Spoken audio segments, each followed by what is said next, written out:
So the first job we have is to make sure that you have reflux disease and then identify the physiological parameters around it, such as if there is a presence of hiatal hernia or not, look at the esophageal and gastric motility.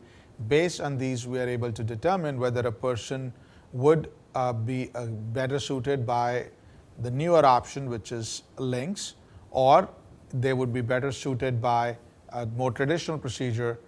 Besides thoroughly talking to the patient, evaluating their symptoms, their correlation to response to medical therapy and other associated symptoms such as heartburn, regurgitation, cough, pneumonias, voice changes, then we want to do objective testing to prove that a person has reflux disease.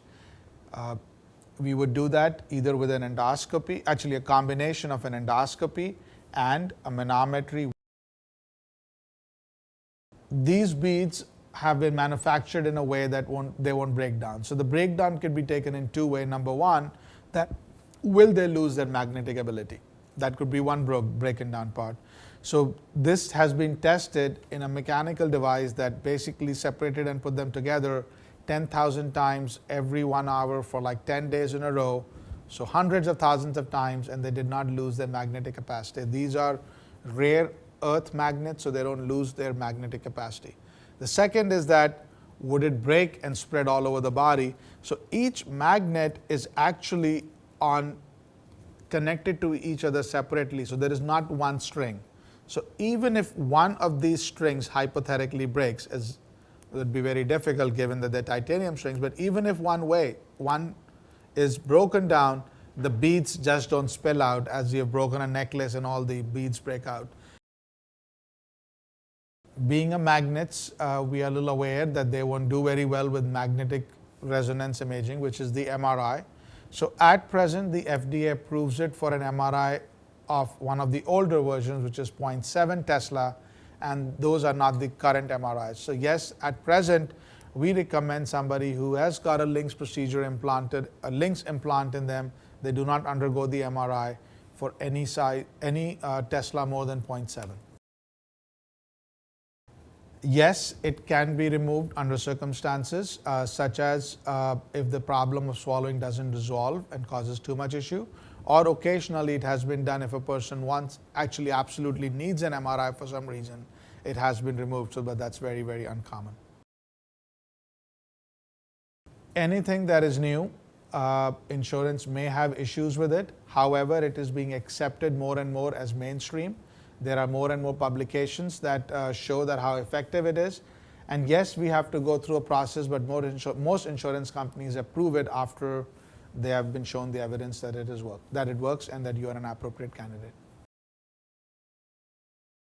It is quite variable as to how a patient and when can patient go back to work. In terms of their eating capacity, they have a little bit of discomfort, but we in fact want to encourage them to eat. So if your workplace would allow you to eat a few bites every couple of hours, then we could have you go back to work. There are really no restrictions in terms of lifting because we don't have any big hernias. So as long as you feel that your pain is well controlled, we don't want you to drive any heavy machinery or making any important decisions when you're taking pain medicines or drive your car. So as long as those factors are taken care of, you could go back to work potentially even in a couple of days, though most people would take 5 to 6 days off work. It probably is not as effective in people with obesity because the magnets accentuate based on the pressure in the belly, and it is less likely to be effective. In people who have reflux and have obesity, they probably are not best served with the LINX. I am a trained general surgeon who did further specialization in esophageal surgery.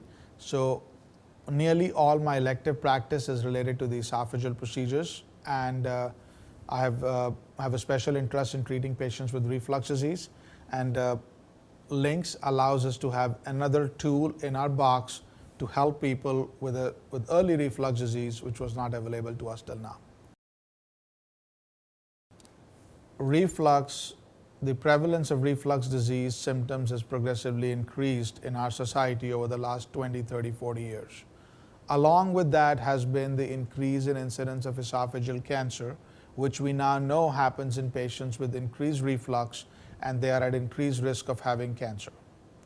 The way we have been managing the reflux in our country by increasing the medicines, going to stronger and stronger acid suppressions, hasn't clearly helped either improving the symptoms or at decreasing the incidence of cancer. So it's about time that we take a fresh look how we take care of this a public health problem that affects significant quality of life in a large number of patients, and we address it differently than just masking it by putting some acid suppression medicine on it.